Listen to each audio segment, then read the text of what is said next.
Boa noite a todos.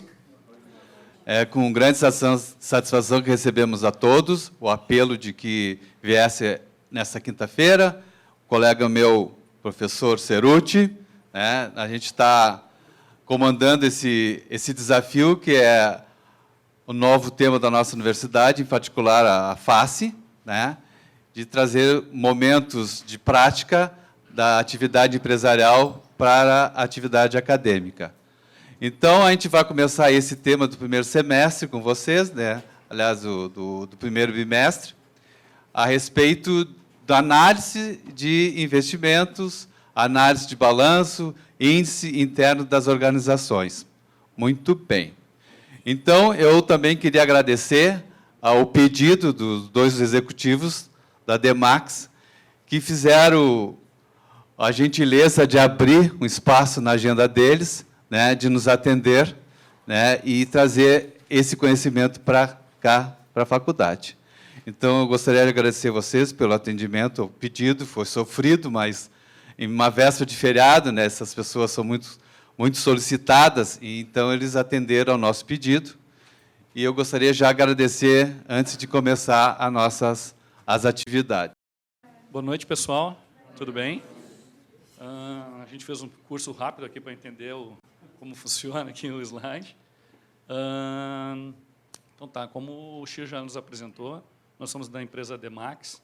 Vocês podem perceber quem é o sócio mais rico pela gravata, né?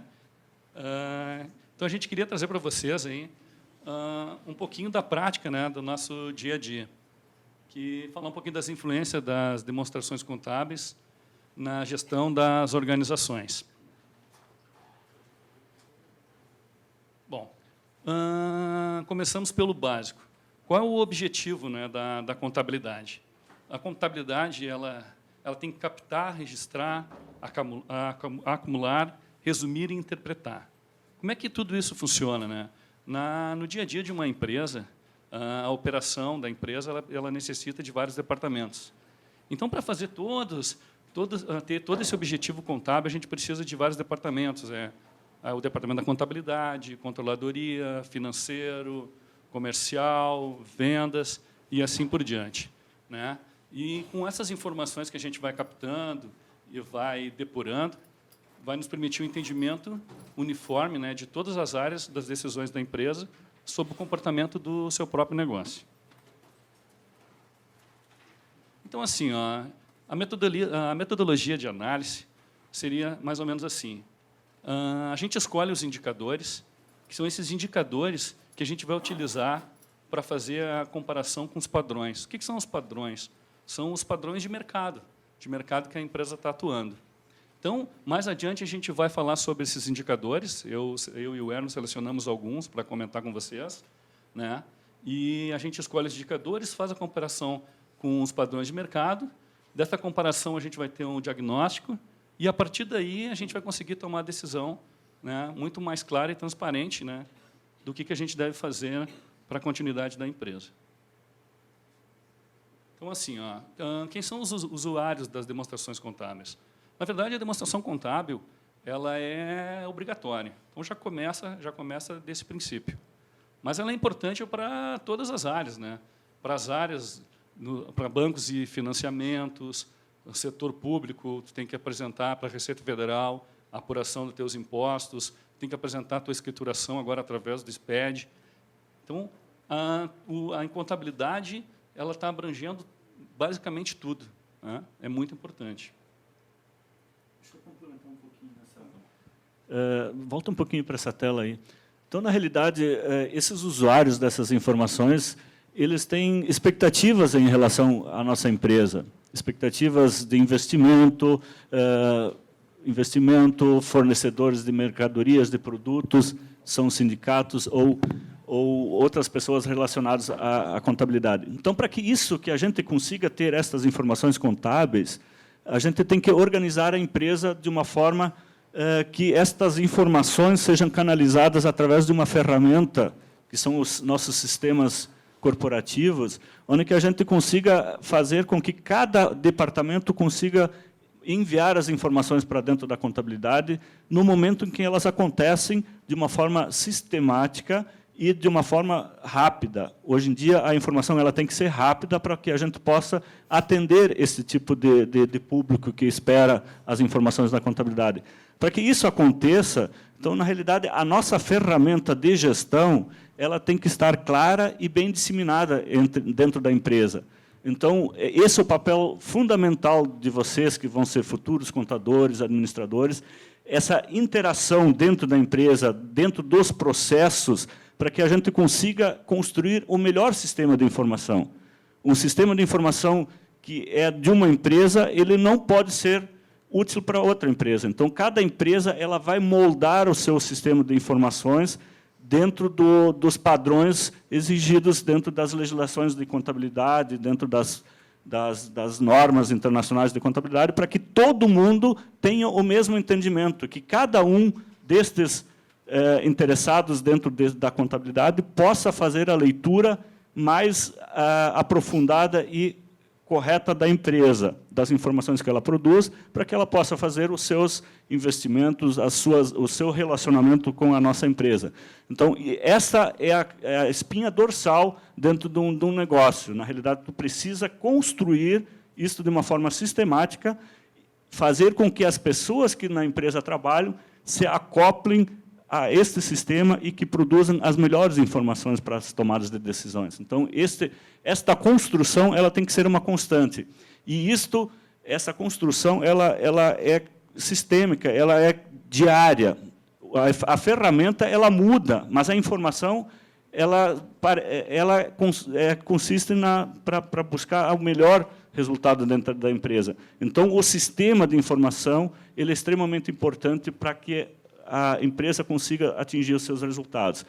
E esses fechamentos, geralmente, são fechamentos mensais, anuais, e se tu olhares nas empresas que fazem as suas movimentações em bolsa de valores, eles produzem milhares de informações dentro do trimestre, dentro do mês, e prestam contas para a sociedade através dos seus relatórios, que podem chegar a 100, 200 páginas. Se tu olhares empresas como a Gerdau, Petrobras, a própria CE, outras empresas que são listadas na Bolsa de Valores, elas prestam inúmeras informações econômico-financeiras dentro desses patamares. É muito trabalho.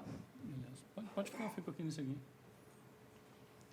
Então, na realidade, esse objetivo dessa análise econômica, ela se calca em 3 pilastras muito fortes dentro desse cenário econômico-financeiro. Então, na realidade, o enfoque econômico, o enfoque financeiro e o enfoque patrimonial. Então, o que quer dizer isso?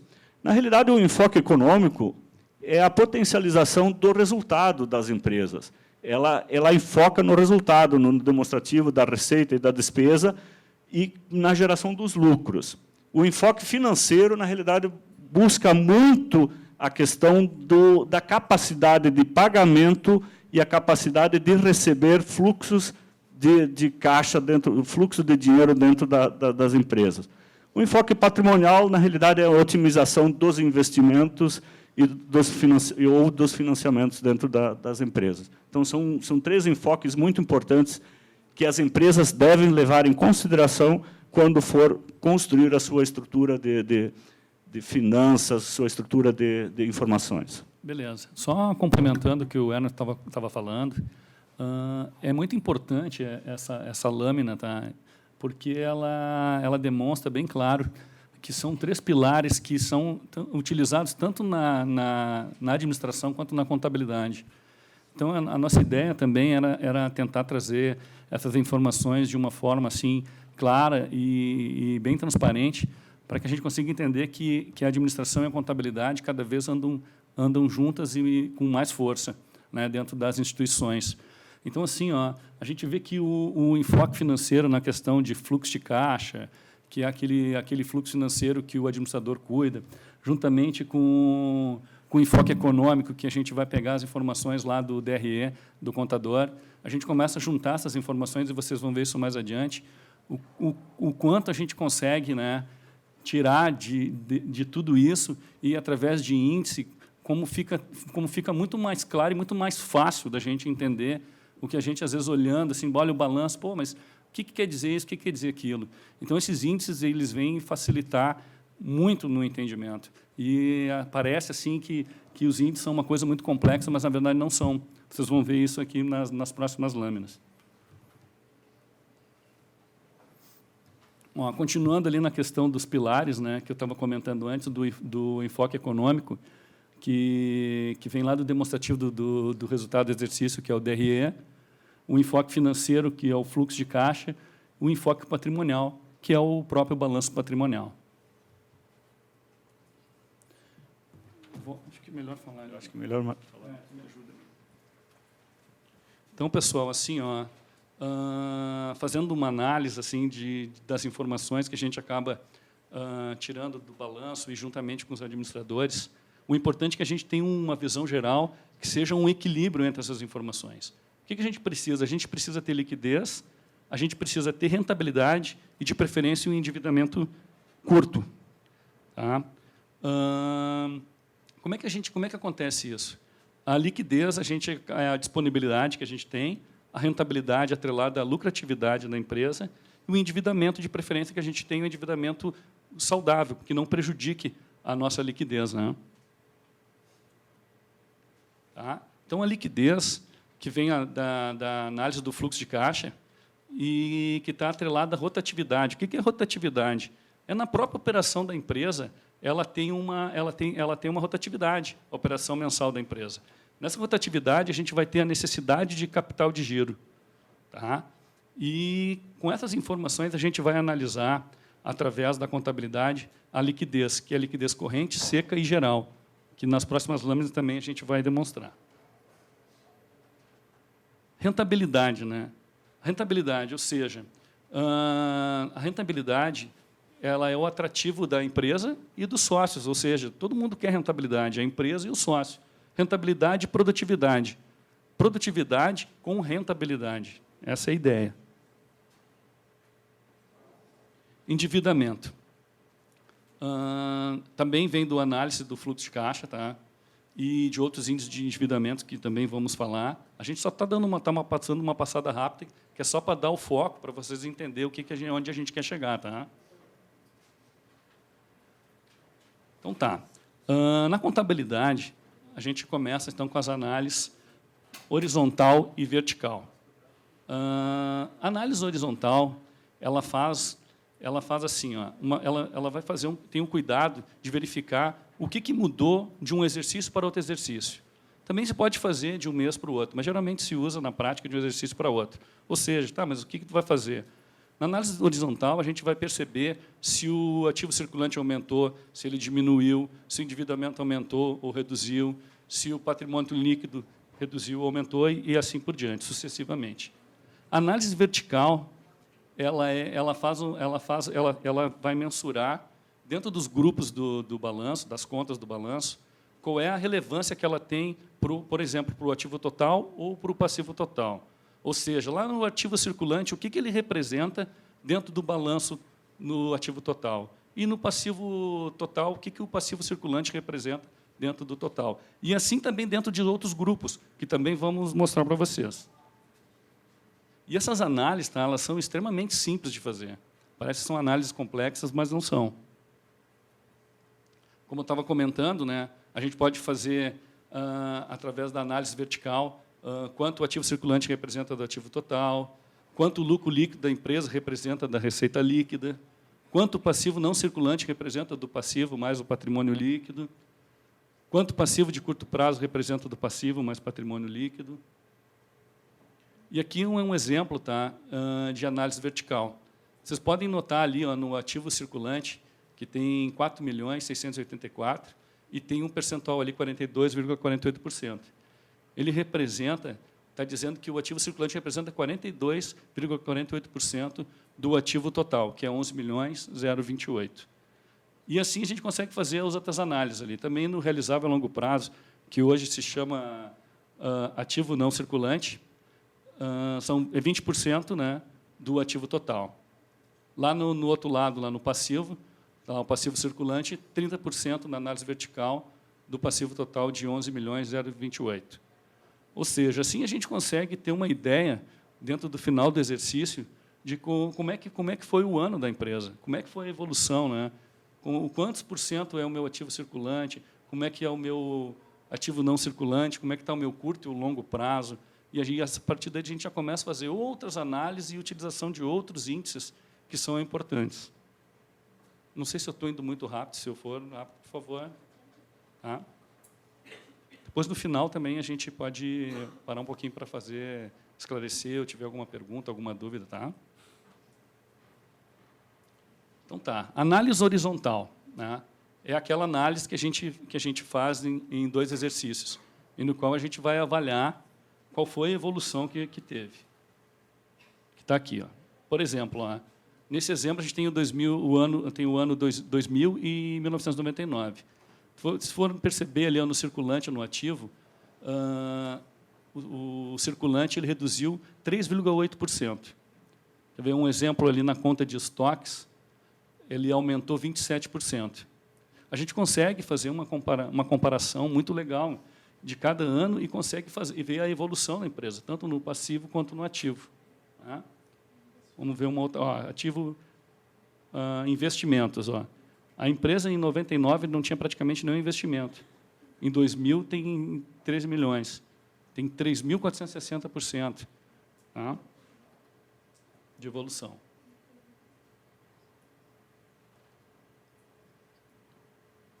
Que beleza, falamos já. Então, assim, ó, quantos índices são necessários, né, para uma boa análise? Na realidade, a quantidade dos índices, né, que deve ser utilizada depende da profundidade que se deseja da análise. A gente vai mostrar os principais, mas existem muitos índices. São muitos índices importantes. Não somente esses que a gente vai demonstrar, mas muitos outros. Então, assim, vocês, né, que estão assim, se encaminhando para uma carreira, eu acho interessante, assim, hoje, pela facilidade que a gente tem na internet e de pesquisa, pela própria biblioteca aqui, da PUC, que é muito boa, e atrás dessas informações, que isso é uma preparação para o mercado de trabalho. Hoje, grandes empresas, e até mesmo as médias e pequenas, empresas organizadas, não trabalham mais sem essas informações. Vou mostrar para vocês uma tabela dos resumos desses índices. E depois nós vamos passar um por um dos principais. Tá? Então, assim, ó, dentro desses índices, a gente tem assim, índices de estrutura de capital, tem índices de liquidez, índices de rentabilidade. Depois eu vou disponibilizar para o professor Shira essas lâminas todas, se ele quiser passar para vocês fazerem uma análise mais profunda. Eu vou passar pelos principais agora, um por um, e a gente vai conversando. Participação de capitais de terceiro. Essa análise é muito importante, porque o que ele indica? Né? Ele indica quanto a empresa tomou de capital de terceiros para cada 100 de capital. Quanto menor, melhor. Tá? Vamos mostrar um exemplo aqui. Por exemplo, nessa informação, a gente vai ver que o índice de participação de capital de terceiro, no X1, que seria o ano 1, é 154%. No ano 2, 183%. Então, o que está demonstrando aí? Né? Que para cada 100 de capital próprio do patrimônio líquido, a empresa tomou 154 de capitais de terceiro. E no ano 2, para cada 100, tomou 183 emprestados. Então, ela está tomando capitais de terceiro para se financiar. Isso não é bom. Ó, a informação lá do passivo, do capital de terceiro, ativo circulante passivo, ativo imobilizado, patrimônio líquido. O ano 2, voltando um pouquinho ali no capital de terceiro. Como é que isso acontece? Geralmente, a empresa acaba alongando, tá, as dívidas, às vezes alongando a dívida com o fornecedor, e acaba usando esses recursos que ela deveria pagar para o fornecedor, pagando suas próprias contas. Aí, o que ela vai acontecendo? Ela vai aumentando o passivo dela. Isso acontece muito nas empresas. Às vezes, as empresas com dificuldade começam a alongar suas dívidas. Às vezes, se faz necessário também, não estou dizendo que seja uma coisa errada, tá? Mas tem que fazer isso com muito cuidado. Então, vocês que serão aí futuros administradores e contadores, isso é uma coisa que acontece muito nas empresas. Às vezes, o empresário começa a fazer isso porque ele tem, o que acontece? Ele começa a alongar a dívida e acaba usando o que ele tem de liquidez para pagar as próprias contas, só que essa dívida vai aumentando, e isso acaba sendo assim recorrente, acaba fazendo muitos meses, e quando ele percebe, ele já não tem mais condições de pagar o passivo. Então, isso se faz necessário em alguns momentos, mas tem que ter muito cuidado para tomar essa decisão. Tá? O outro índice, composição do endividamento. Ali, ó, passivo circulante dividido pelo capital de terceiro, vezes 100. O que ele indica? Qual o percentual da obrigação de curto prazo em relação às obrigações totais. Então, quanto menor, melhor. Vamos ver. Índice de composição de endividamento. No ano 1, 81%, e no ano 2, 54%. Tá? Esse percentual, obviamente, eu peguei, né, da fórmula, né, que está ali da composição do endividamento. Então, indica que no ano 1, a empresa tinha 81%, mais de um terço de suas dívidas vencíveis a curto prazo. E no ano 2, esse percentual caiu para 54%, quase pela metade. Então, o que acontece aqui, dá para a gente chamar que ela melhorou o perfil da dívida. Aí está aqui o exemplo, né? Ó, curto prazo 81, ou seja, então o longo prazo é 19. E ali embaixo o imobilizado patrimônio líquido. No ano 2, ó, dá para perceber o que aconteceu. Ó, o curto prazo diminuiu e o longo prazo aumentou. Ó, tinha curto prazo 81, agora tem 54. Longo 19 aumentou para 46. Vamos para o próximo. Imobilização do patrimônio líquido. Seria o ativo imobilizado dividido pelo patrimônio líquido. Indica quanto a empresa aplicou no ativo imobilizado para cada 100 do patrimônio líquido. Quanto menor, melhor. Vamos ver. Índice de imobilização, 71%, e no ano 2, 121%. O que aconteceu? A empresa investiu no ativo imobilizado 71% do PL, e no ano 2 esse percentual subiu para 121%. Temos um problema. Vou mostrar para vocês. O que aconteceu, pessoal? Mostra que 71% do PL foram investidos no ativo imobilizado. O restante acham-se aplicados no ativo circulante. 29% do PL é chamado de capital circulante próprio. Vamos lá, então. O que significa tudo isso? Tá? Para cada 100 existentes, a empresa aplicou 121 no imobilizado. Ela aplicou mais do que ela tinha. Ou seja, olha ali, ó, imobilizou todo o PL e mais 21%. Né? Então, assim, ó, o imobilizado teria absorvido inteiramente, a precisava de mais 21%. Então, ela está investindo o que ela não tem. Como é que a empresa investe no imobilizado se ela não tem? Né? Como é que faz? Geralmente, as empresas podem fazer financiamentos de longo prazo ou podem tomar recursos no banco, né? E acontece a mesma coisa que a gente estava falando lá do problema do recurso de terceiros. Né? Toma um recurso no banco muito alto e começa a se endividar e faz financiamento, compra um imobilizado, né? Compra um imobilizado com financiamento a longo prazo e acontece a mesma coisa. Liquidez geral. Seria ativo circulante mais ativo não circulante, e passivo circulante mais passivo não circulante. Indica que, enquanto a empresa possui do ativo circulante, não circulante para cada um de dívida. Quanto maior, melhor. Tá? Então, vamos ver aqui. Ativo circulante. Opa. Claro. A gente ainda está falando do mesmo exemplo. Oi? A gente ainda está falando daquele exemplo lá do Xingu. Não, sim, é o que eu tinha comentado. Ó. Por exemplo, ó, vamos voltar ali na planilha.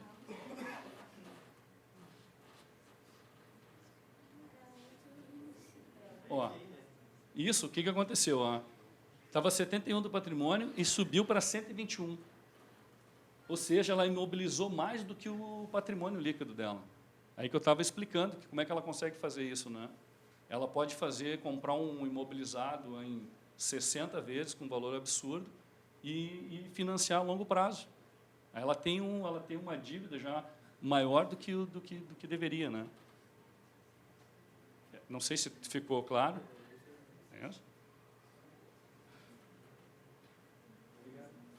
De nada, cara. Vamos para outro índice. Posso passar? Liquidez geral. Tá. A liquidez geral, tá? No ano 1, 1,18 e no ano 2, 0,88. Ativo circulante 1,18, segundo ano 0,88. Esse aqui também é interessante. Por quê? Ela tem 1,18, que indica que para cada um da dívida, a empresa tem 1,18 de investimento realizável a curto prazo. Ou seja, consegue pagar todas as suas dívidas e ainda dispõe uma folga de 18%. Pelo índice ali, da liquidez geral, 1,18, ou seja, ela consegue pagar tudo e ainda tem 18 de sobra. No ano 2 já não acontece isso, não chega nem a 1, né?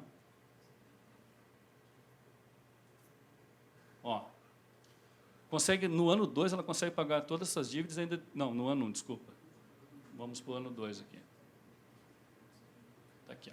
No ano 2 já não conta nada do PL e ainda também perdeu parte dos capitais de terceiros. Quer dizer, que dessa forma, a Tirso ficou menor que os capitais de terceiro.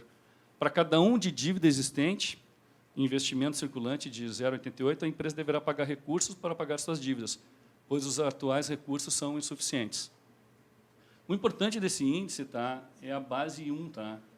Se está maior que 1, deixa eu voltar ali. Maior que 1 é bom e menor que 1 é ruim. Ali, quanto maior, melhor, né? Pode ver que as fórmulas elas são bem simples. Se a gente conseguir aplicar, pegando o balanço, as próprias contas são os nomes, ativo circulante, não circulante, passivo não circulante. Então, é muito simples de fazer essas análises.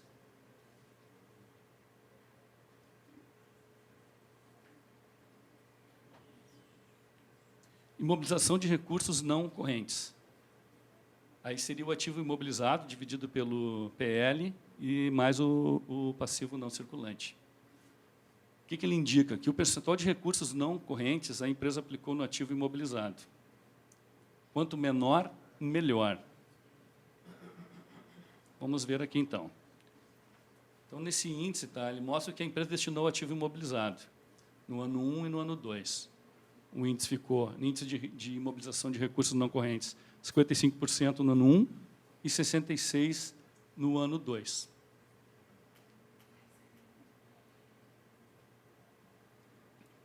Então, assim, a empresa destinou 55% dos recursos não correntes para o ativo imobilizado. O que quer dizer? Que os 45% não correntes foram para o ativo circulante. E ela aumentou esse investimento no ano 2, que foi 66%, conforme está lá no ano 2. Correntes, e 34% foi para o ativo circulante.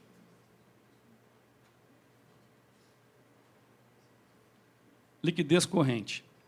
Seria ativo circulante pelo passivo circulante. Ele demonstra quanto a empresa possui do ativo circulante para cada um de passivo circulante. Quanto maior, melhor.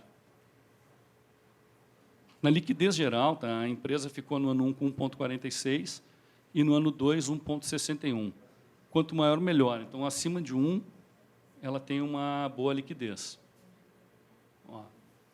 Nos dois exercícios, o ativo circulante é maior que o passivo circulante, foi o que a gente percebeu. Significa, que a empresa tem condições de cumprir as suas dívidas e ainda permite uma folga de 46% no ano 1 e 61% no ano 2. Liquidez seca. Opa, desculpa.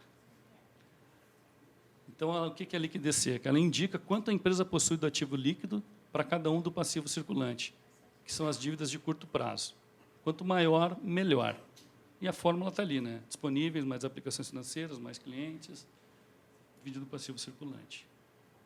As fórmulas são muito parecidas, mas todas são importantes. E o exemplo. Disponível mais aplicações financeiras, aí o passivo circulante, deu 0,90 e 0,87 no ano 2.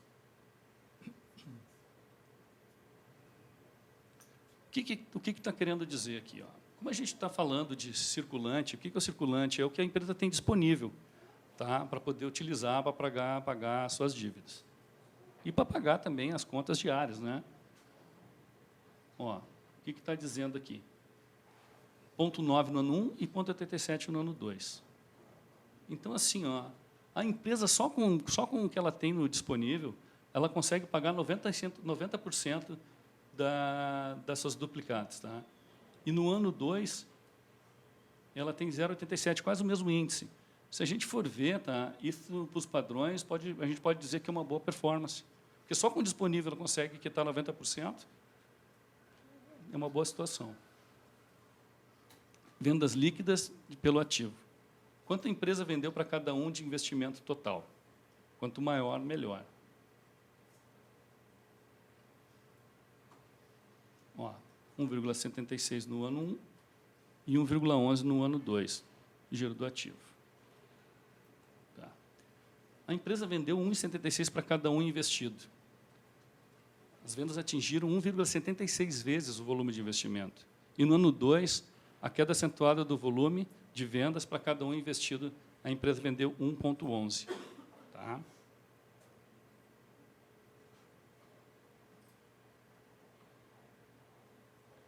Margem líquida.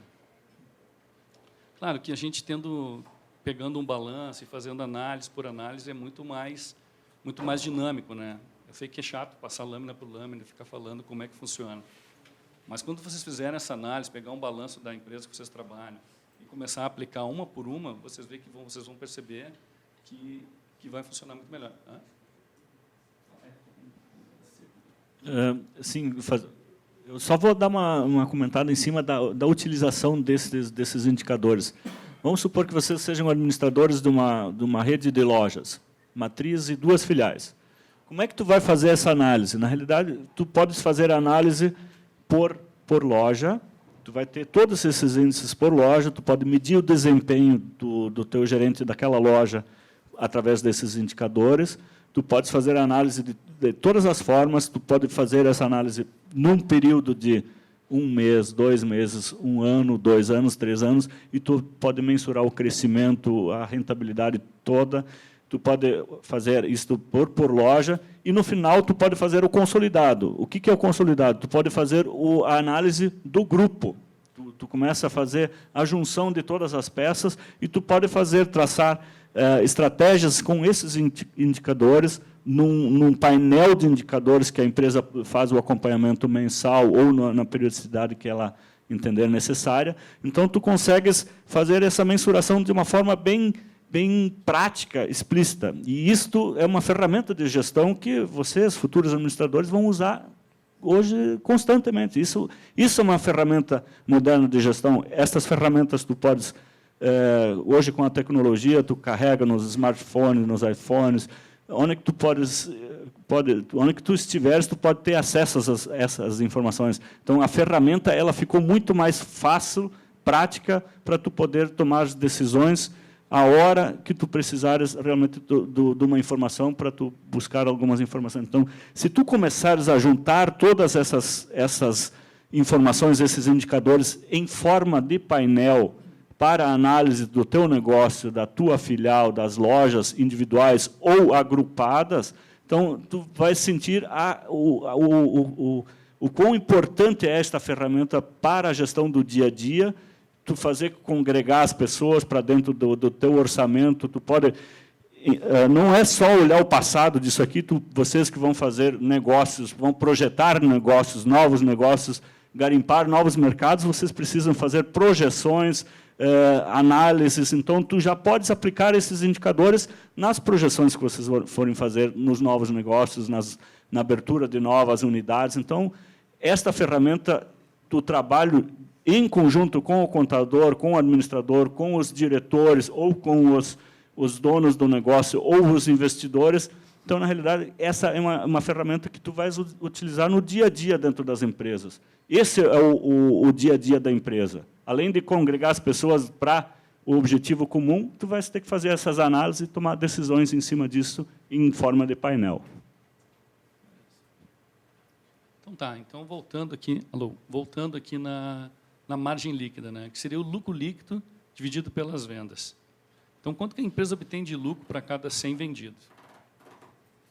Ó, a gente percebe que a margem líquida dessa empresa, o lucro dela no ano 1 foi 4,67 e no ano 2, 3,78. Parece uma lucratividade muito pequena, né? Para qualquer operação, qualquer segmento de empresa.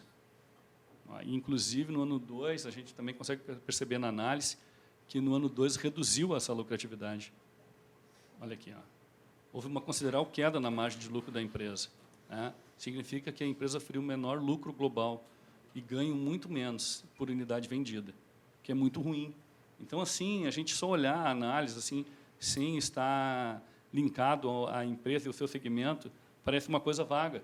Mas se tu está analisando a empresa, a tua empresa ou a empresa que vocês trabalham, olha que um índice tão simples e que informação importante que a gente tem aqui, né?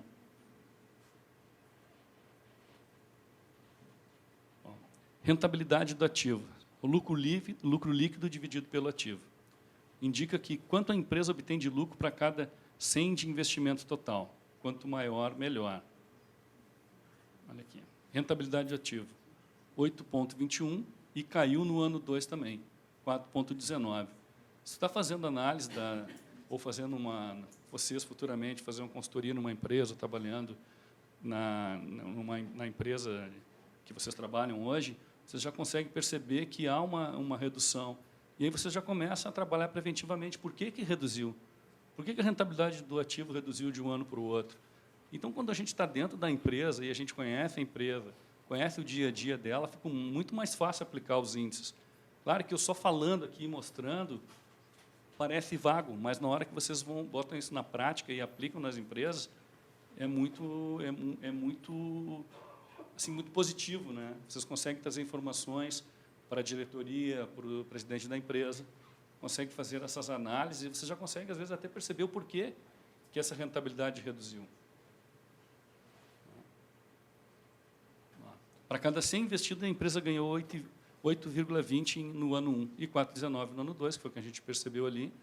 Em resumo, a empresa teve uma acentuada queda, né, na margem líquida e, consequentemente, rentabilidade do ativo, reduzindo drasticamente seu poder de capitalização. Se ela está reduzindo, né, a rentabilidade do ativo, poder de capitalização também. Rentabilidade do patrimônio líquido. Lucro líquido dividido pelo patrimônio líquido médio. Interpretação, quanto maior, melhor, que indica quanto a empresa obteve de lucro para cada 100 de capital próprio investido, ou seja, quanto ela obteve de lucro para cada 100 que ela está investindo. Ali. Rentabilidade do patrimônio líquido. Ó, no ano 1, 23 e no ano 2, 13. Como as análises, né, são dos mesmos números, pode ver que essas informações de rentabilidade todas vêm reduzindo. Ó, ano 1 e ano 2. Então, vamos lá. O papel do índice da rentabilidade do PL é mostrar qual a taxa de rendimento do capital próprio. Essa taxa pode ser comparada com a de outros rendimentos alternativos do mercado. Né? Então, cada 100 do investido conseguiu um lucro de 23. E no ano 2, ocorreu uma queda acentuada. A mesma coisa da lâmina anterior. Então, assim, pessoal, para encerrar, né? Esses índices, tá, eles são muito importantes. E a gente consegue muitas informações. Pode ver que a gente consegue as informações de rentabilidade, informações lá do nosso circulante, informações da dívida de longo prazo, de curto prazo. Né? Em linhas gerais, então, assim, ó, para as análises de balanço, a gente tem tudo isso, ó, que a gente consegue com essas informações. O desempenho, a eficiência, os pontos fortes, os pontos fracos, a tendência, o quadro evolutivo, qual é a situação da empresa financeira, qual é a situação econômica, lá na situação financeira que a gente tem, que a gente utiliza também a ferramenta do fluxo de caixa para a gente projetar e para a gente saber, né, se a empresa está financeiramente saudável, na situação econômica, no qual a gente vai pegar as informações do DRE, adequações das fontes às aplicações de recurso. A gente consegue saber quais as causas da situação, se ela está melhorando, por que não está melhorando e o que a gente pode fazer. Com essas análises, a gente pode trabalhar preventivamente, que a gente consegue fazer um levantamento no caso, a gente está trabalhando aqui com exercício, e a gente não cometer os mesmos erros no exercício seguinte.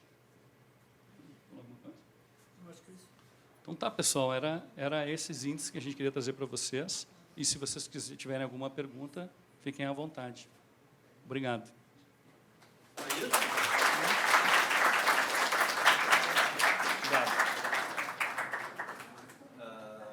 Vou deixar esse aí para te falar. Nós não vamos largar esses caras cedo, né, gente? Eu acho que né, professor? O que tu acha? Eu só queria dizer, ajudar um pouquinho. Ninguém ficou curioso com nada? Hein? A gente tem tempo, né? É o seguinte, o que ele nos trouxe, que eu pedi, é justamente isso, tá?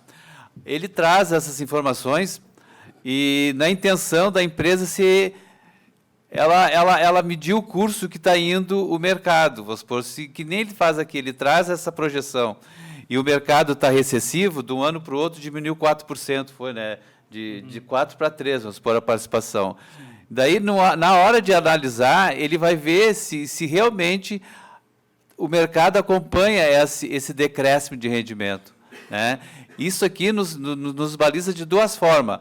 A forma interna, né? E como eu me sinto com os agentes externos na minha organização, né? E se eu estou acompanhando, né, essa evolução. Se, vamos supor, se fosse o inverso o que aconteceu, se a empresa, de um período para o outro, ela tinha acumulado recursos e uma riqueza, e vamos medir esse aumento de riquezas que foi proporcional ao mercado, se eu evoluir no mínimo que nem o BIP, né, professor? Então, eu tenho um parâmetro, né? O Brasil cresceu 4%, se a minha empresa cresceu 4%, é positivo?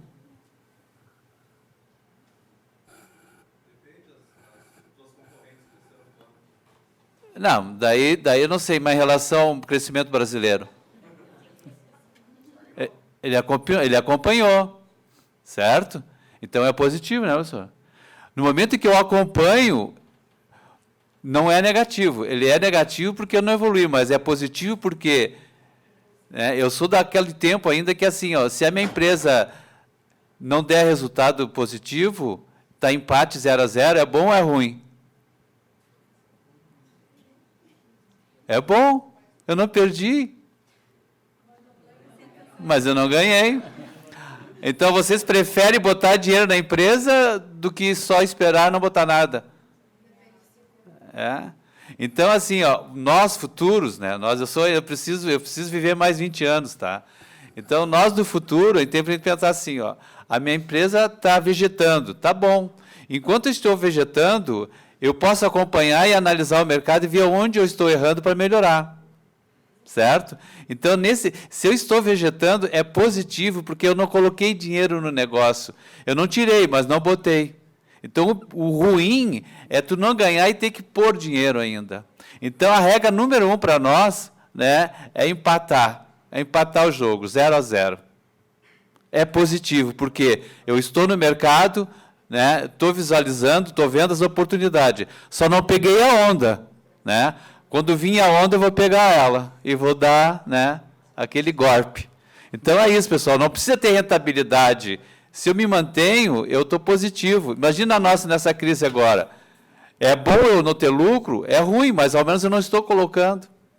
Eu não estou buscando recurso fora para manter o meu negócio em pé. Entendeu?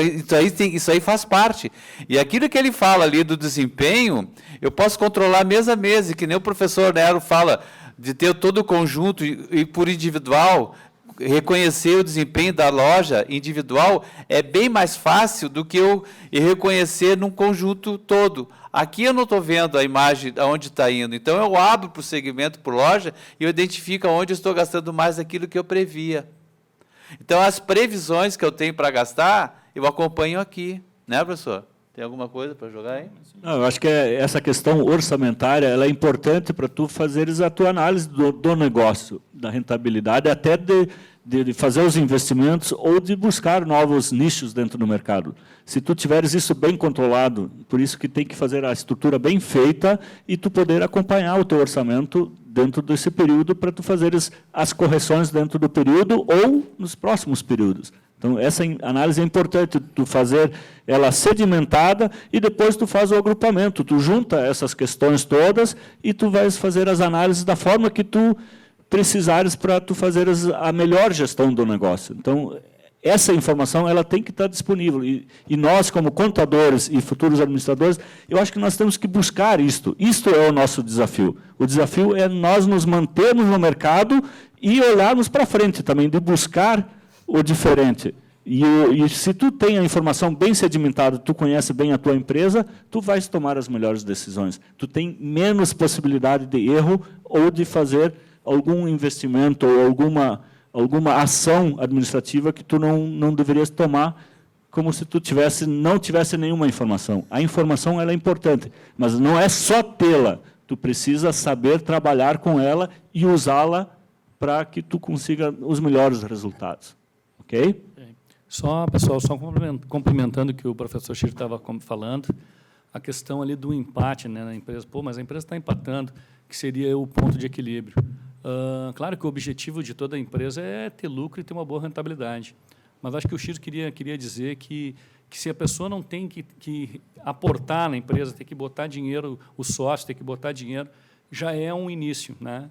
Hoje, assim, a gente sabe como é que está o mercado, essa crise, as empresas estão lutando aí para manter os funcionários, para manter o quadro de funcionários e continuar evoluindo. Então, se o sócio não está aportando, já é o primeiro passo. É claro que o empresário não pode se acomodar e querer ter o ponto de equilíbrio todo mês. Se ele percebeu nas análises gerenciais dele que deu ponto de equilíbrio, ele vai trabalhar para tentar buscar o lucro, buscar a lucratividade. E, a partir dele, já começa a trabalhar, né? E começa a visualizar o que ele tem que fazer, quais são os próximos passos, será que o preço dele está competitivo, se ele está indo bem no mercado, e assim ele começa as análises e começa a trabalhar para sair do ponto de equilíbrio e ter uma boa lucratividade. Essa ferramenta, que nem diz ali o Alexandre, vamos supor se eu estou em janeiro, né? Eu estou otimista, a Dilma ganhou, eu estou otimista, o Brasil está bem, tem um crescimento projetado muito bom. Daí eu fiz o crescimento da minha empresa, vou crescer lá 5% acima do PIB e tal. E daí chegou agora junho, julho, eu estou vendo que não está acontecendo, né? E a minha gordura está indo, né? Então, o que eu tenho que fazer? Eu tenho que me adequar ao novo cenário.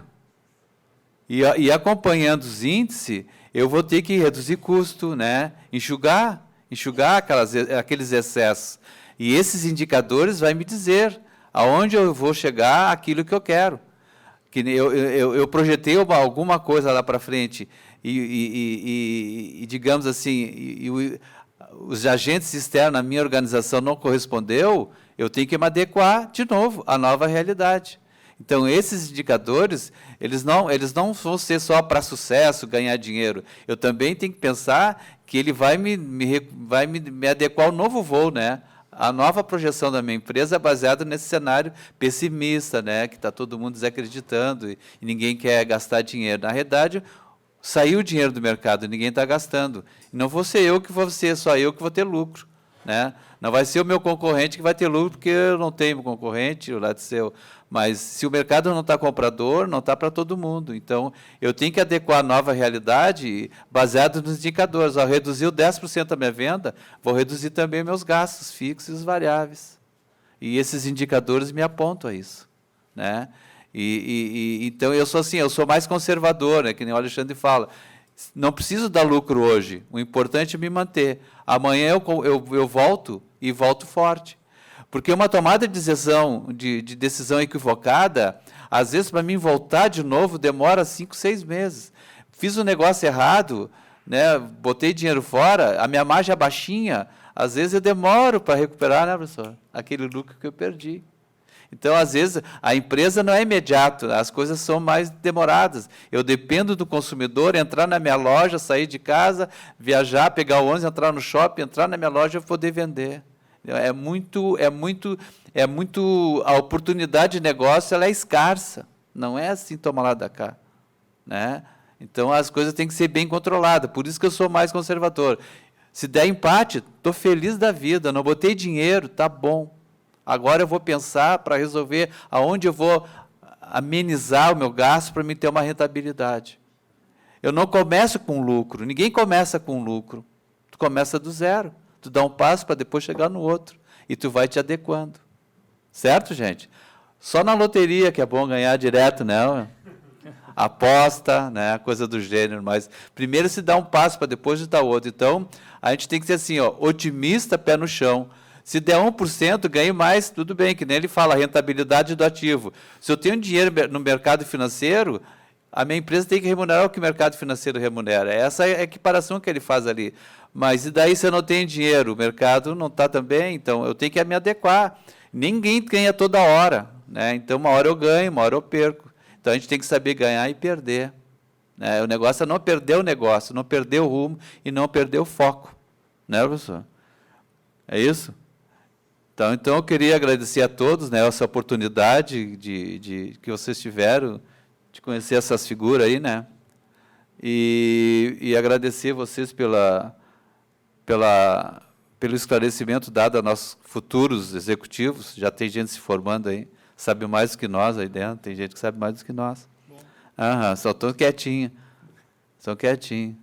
E então eu acho que foi oportuno, né, esse momento até para vocês refletir a respeito da contabilidade, desses que estão começando na contabilidade comigo lá no primeiro semestre, para ver que aquilo que a gente está aprendendo hoje tem um fundamento para o futuro da academia de vocês, e aqueles que estão saindo estão relembrando alguma coisa e contribuíram. Então, mais uma vez, agradecer a todos e a presença de vocês, do professor, da nossa colega Renata, que deu toda essa assistência, e muito obrigado por ter nos atendido, e a PUC está sempre aberta a vocês, caso vocês quiserem vir de novo, a gente vai receber vocês, e fiquem bem à vontade. Se quiser dar um depoimento final, por favor.